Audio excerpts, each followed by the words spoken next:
Hey guys, the Simulator here with part 4 of my Lizardmen book review. This part's going to be on rare units, which is a really short section, and should be a quick and easy one to get through. Just a reminder of my rating system.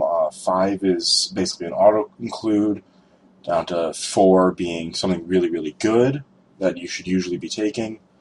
3 is something that you can take if you like. It's not great, but it's definitely not a bad choice.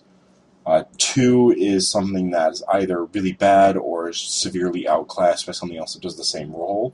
But some of those, like jungle swarms being used to give poison, do have a specific role, and I'll mark those with a plus next to them. And then 1 is something I would just never take because it's not worth the points for what it does, or something else can do the same thing for very, very much cheaper. Okay, so starting off, we have the Ancient Stegadon. And this is something you're starting to see a lot of lately, especially since the new Lizardmen book came out. In the new edition, this thing kind of got really, really good, mainly because of the Sharpened Horns upgrade, giving it a really defined role as a monster killer, as long as you can get the charge off, because with the Sharpened Horns, while it charges all its impact hits that are strength 6 already, have multiple wounds D3. So you can really kill most monsters on the charge because you get 4 impact hits on average, 3 of those wounds, let's say, and then you do 2 wounds each. That's 6 wounds right there. So this thing's really, really good for getting the charge off. With not getting the charge, it's got the blowpipes for stand and shoot, but the blowpipes really don't do all that much because of the low ballistic skill of the skinks. So this, you definitely really need the charge to use properly. A new thing in this edition is that it's counted as a combined profile, which means that you can use the best statistic for any statistic test. And what that is helpful with is Lizardmen as a whole, because Source are all Initiative 1, are very weak to spells like Pit of Shades and Purple Sun. But now you can use the Skink Crew's Initiative 4 for those tests. So instead of having a 5 out of 6 chance of your 250-point monster just being dropped in a pit, you've got a 2/3 chance of him surviving. So that is extremely helpful for the survivability of these guys to something that we're already weak to. And it pretty much means that whereas in last book, Purple Sun across your lines wiped out everything that wasn't a skink, really the only thing that has to worry about them anymore, between now that this and the Pastillodon have the combined profile, is Saurus blocks. So that's pretty nice. Another really good thing about this is its toughness and strength is 6, and it has 3 up armor. So right there, that's why it's so much better than the regular Stegadon, is the +1 armor and the +1 strength for only 20 points, 25 points more, I think. Something really, really low cost for +1 strength and +1 armor save like that. Especially since it's so reliant on its impact hits, and the strength directly transfers to those impact hits. The blowpipes versus the Engine of the Gods. The blowpipes are not bad. The biggest problem with them is that they're really, really hard to hit, because even standing still at point-blank range, you're on 2 5s to hit, because you need 4's base with Skink Ballistic Seal plus the multiple shots thing. So if you move or are at long range, you need 6s right there, so you can't do both to get the poison. So that is rather unfortunate, especially with how short of range it is. They're nice for a stand and shoot reaction if you do get charged because you overran or you wiped out whatever you charged or something. But really, another really great thing about this is if you regularly play a Troll Horde player or an Ogre player, someone else with a lot of monstrous infantry, just take 2 of these and just run them into that Iron Gut unit, and you'll probably kill the entire thing. These guys, with their multiple wounds thing and the strength 6, they'll wipe out 7 Iron Guts, like 5 to 7 Iron Guts on a charge, like with 2 of them. it's hilarious running these guys into ogres sometimes. The biggest con of these is they don't have Swift Stride, they're movement 6, and they need the charge. You can't really treat these guys like some other combat monsters. You just run at stuff and it'll kill it. You have to treat these guys like a chariot, which is what they're the Lizardmen equivalent of. And they really, really need that charge to be effective. Without the impact hits, they've got 3 attacks and a Thunder Stomp, which, while not bad, their weapon skill is so low that it's not going to do that much damage compared to the multiple wound impact hits. Especially because the type of thing that your opponent's going to be charging them with is something they know can get through their toughness and armor. So usually, like Skull Crushers or something, charge from a unit of Skull Crushers onto this is just an instant death sentence. Just pick it up. I think these guys are really, really good. The biggest problem I have with them is that you can't really take 2 and take more than 1 Salamander. And that's my biggest problem with them, is that they compete with Salamanders, but have to make some sacrifices. I almost forgot to talk about the Engine of the Gods. The Engine of the Gods is a little expensive, and there's a lot of controversy over whether or not the Burning Element spell is within forward arc, or if it can hit into combat or not, or it's a very odd spell for how it's worded and for how it was in last edition compared to this edition. I don't think the Engine of the Gods is worth it. You're paying a lot of... Maybe if you could get it for the number of points it is, maybe if it was an addition to the blowpipes, it would be worth it. But it gives a 6-up ward within 6 inches. Most things you want that on already have a parry save. The arcane configuration, the thing that reduces the casting values by 1, that's good if you're running like a bunch of skinks with beasts or heavens or something, like a bunch of things with the same lore. But the most common things to have is a Slann. And the most common thing with a Slann is either High Magic, which you're trading, so you wouldn't have all-in-one lore. Wandering Deliberations, which is literally 1 spell from every different lore. And then Death, which a Slann with 4 death spells should be able to get anything off he tries anyway. Especially because he's going to be generating extra dice. So I don't like the Engine of the Gods. I much prefer just leaving him at 250 points with the blowpipes and sharpened horns. Yeah, that's my recommendation. I give this guy a 4 with the blowpipes, and I would always take them over the Engine of the Gods. Next up, the other really, really good choice for rare is the Salamander. These are a staple of Lizardmen armies. It's very rare for you to see any army list that doesn't have 2, unless they're maxing out on ancient Stegadons. So what is the Salamander? The Salamander is essentially, in the new edition, it's a moving fire thrower. It shoots just like a fire thrower out of the army book, which is, you lay the flame template, you move it artillery dice number of inches forward, and it hits at strength 4, flaming, and it causes auto panic checks. So these Salamanders do the exact opposite role of the Ancient Stegadon, in that while the Ancient Stegadon goes after monsters and monstrous infantry and things like that, the Salamander is the horde killer.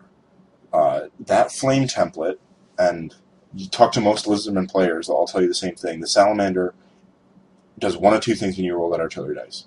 It either misfires and eats all of its crew, or it lands perfectly where you need it to go. It never was like, I roll a 10 and I overshot, or I roll a 2 and I fall short. It's either misfire or it lands smack dab in the middle of the unit and kills 15 guys.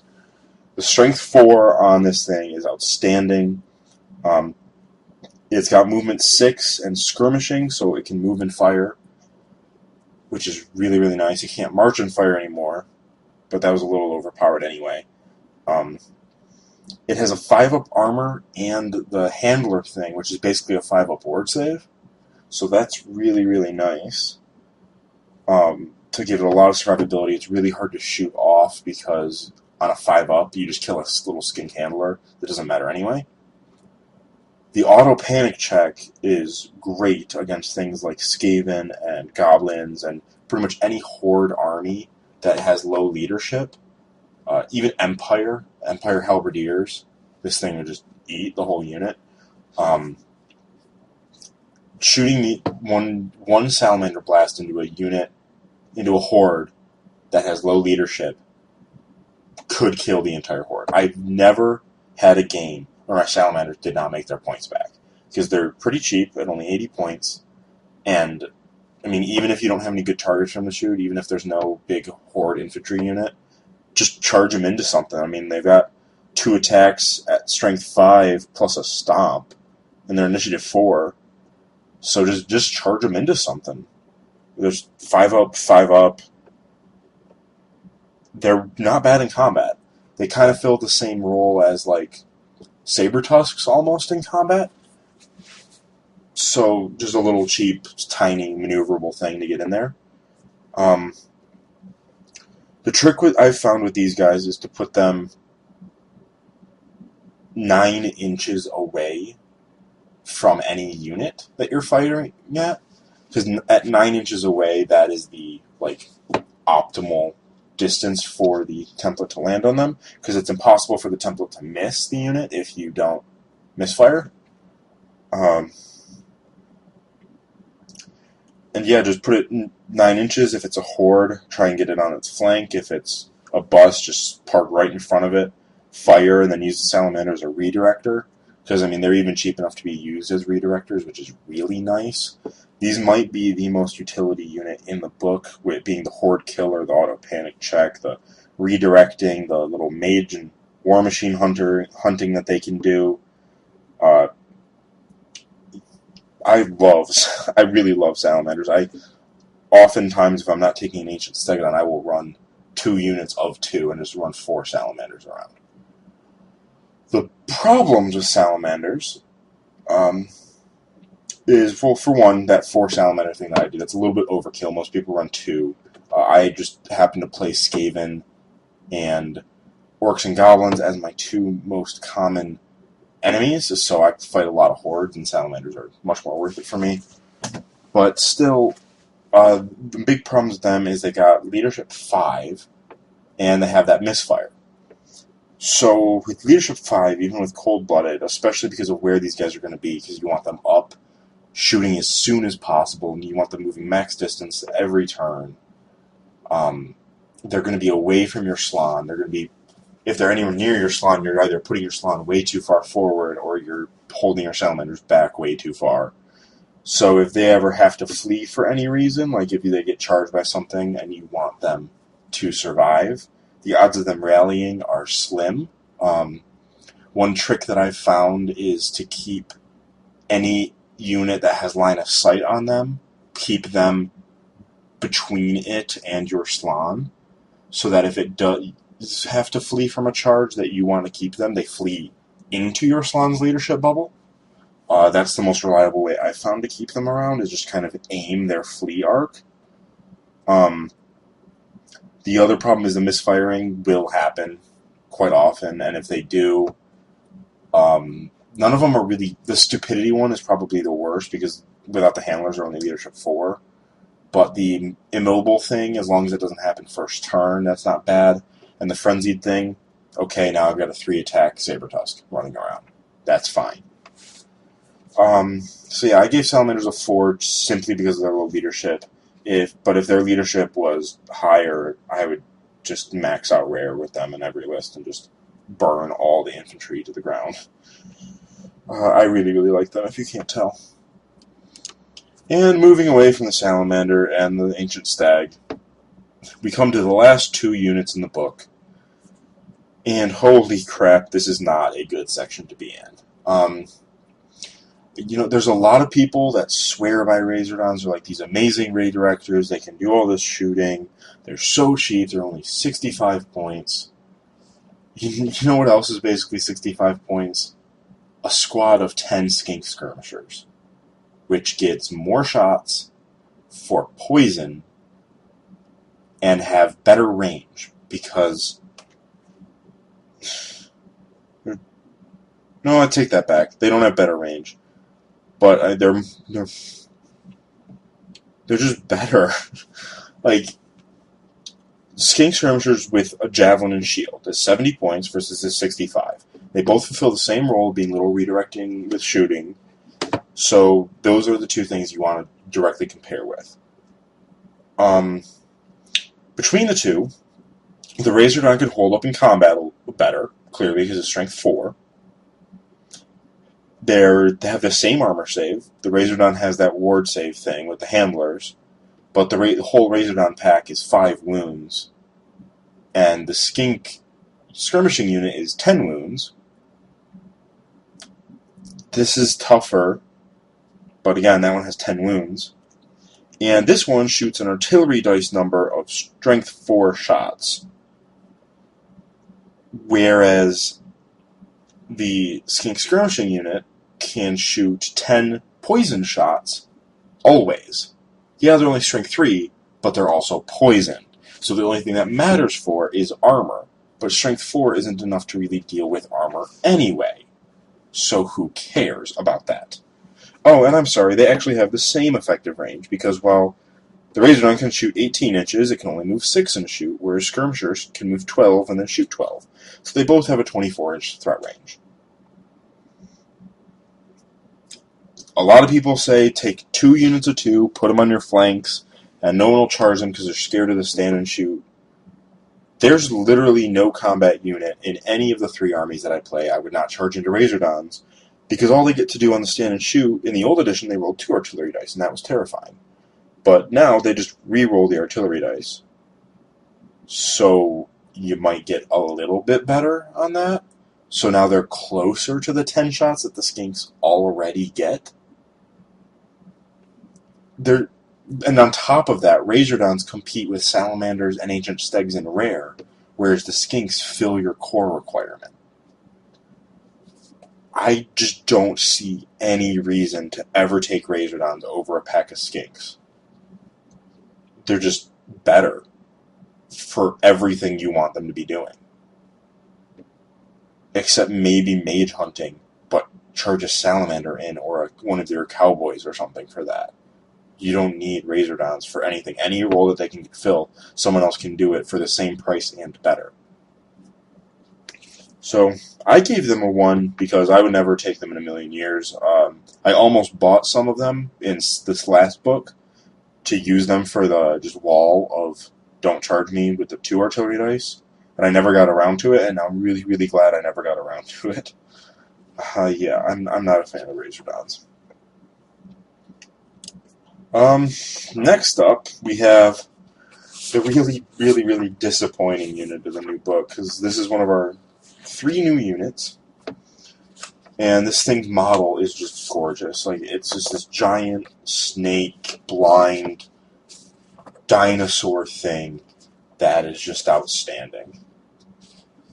And its rules are so disappointing for how awesome the model looks. Sorry, I was trying to find the page. So, the Troglodon is a big old monster. Strength 5, Toughness 5, 3 attacks. It has the really cool thing of its rider being able to be used as a Skink Priest's Arcane Vassal. And then you can give it an upgrade to Channel. So that's a little nice. You can bounce magic missiles off this thing. And it's a really good centerpiece to do that from because it's a big monster, so you're going to want it in the middle of the army. So that's its one real benefit. It has the same combined profile thing that the other ones do. So you use the Skink's initiative for initiative tests, but other than that, it's pretty much just a monster. Before I talk about the roar, it has the Spit Venom attack, which is a single strength 5 hit that does basically it's like a bolt thrower. It's not even poisoned for some reason, but it's a strength 5 bolt thrower with 18-inch range and quick to fire. So that's it. It's only got a 4-up armor, and it's only toughness 5. So the big argument for taking it is its Primeval Roar, which is the beginning of any friendly close combat phase. A Troglodon can unleash its primeval roar. This affects all friendly units within 12 inches. All those units that have a predatory fighter gain an additional attack on any successful hit roll of a 5 or 6 instead of just a 6. Sounds really, really cool. It's like a buff wagon. It's like, this is our offensive buff wagon. The Stegadon is a supporting buff wagon. And then the Engine of the Gods is a defensive buff wagon. Sounds like a really great trio. The problem is, Predatory Fighter, while fun and cool, is not that great. And I know, let me explain myself before you get out the pitchforks. Predatory Fighter, because there's a 50-50 way the discussion can go here. Either in your meta, you're allowed it on supporting attacks, or you're not allowed on supporting attacks. In my meta, I'm allowed it on supporting attacks, so that's where I'm speaking from. And that's better for the Troglodon anyway, so that's where we'll review it at. Because I don't think it's good even if Predatory Fighter is allowed on supporting attacks. So what this Primeval Roar is basically saying, because you're going to have this, if you're playing it right, you're going to have this guy right between all your big Saurus blocks and all your Crux Core blocks. And when they're all in combat and you need that phase to go off and you got all your spell buffs off, like your Speed of Light and whatever else, you roar, and instead of having on average 2 1/3 attacks per guy, you now have 2 2/3 attacks per guy. This is in the front rank, it's saying. So, let's talk about the 6-wide Unisaurus. That's a very common unit to have in there. That's 19 attacks if there's a champion. Let's go even further, say they have spears and got charged. That is 25 Saurus attacks. With Predatory Fighter, normally you'll get an extra 4 attacks. So on average, you now have 29 attacks. With the Troglodon, allowing your 5s to also give you Predatory Fighter, you get 8 additional attacks from Predatory instead of 4. So now you're at 33. Those 4 additional attacks from Predatory Fighter with Saurus weapon skill means 2 of them are going to hit, 1, maybe 2 is going to wound, and then one of those might get, like that second one might get blocked by armor. So on average, this roar is going to give you 1 extra wound per unit. For 100 points, may be worth it. If you could reuse this roar every combat, definitely worth it. For 200 points, no thank you. You could go spend 200 points on another Blockosaurus, or some Crocodors, or something. Anything.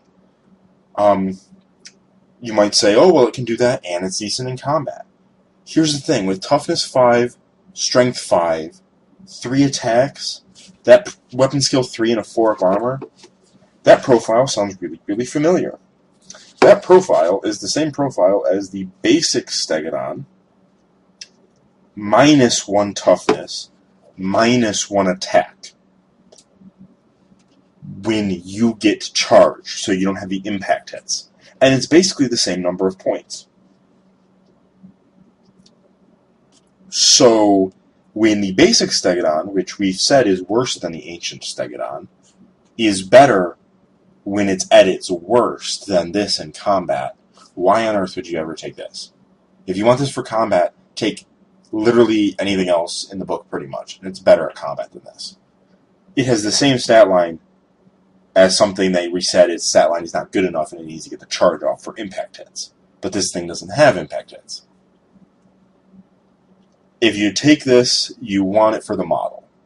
Honestly, I would take the model and just use it in a different army as a dragon or something, or come up with some fluff reason that it is your Stegadon or Stegadon or something. Because this thing, just, come on, GW, the model's so cool looking. So I gave this, and as well as the Razordon, a 1. So review. The Ancients, like I said, are for monsters, infantry, cavalry, anything with multiple wounds. That's what and high toughness, high armor. That's what it excels against with strength 6 and the impact hits and the D3 wounds. Salamanders are our horde killers. I love that our rare section has this such clear defined roles for us. If the rest of our army can't deal with hordes, take salamanders. If the rest of our army can't deal with monsters, take ancients. That's about it. Be careful on your positioning on salamanders, and I'll talk more about them because I find that I feel that they're very hard to. They're not hard to use effectively because they're so good, but they're very hard to use optimally, and I'll talk about them once I start getting into the strategy videos. So I'll see you next time with the special characters.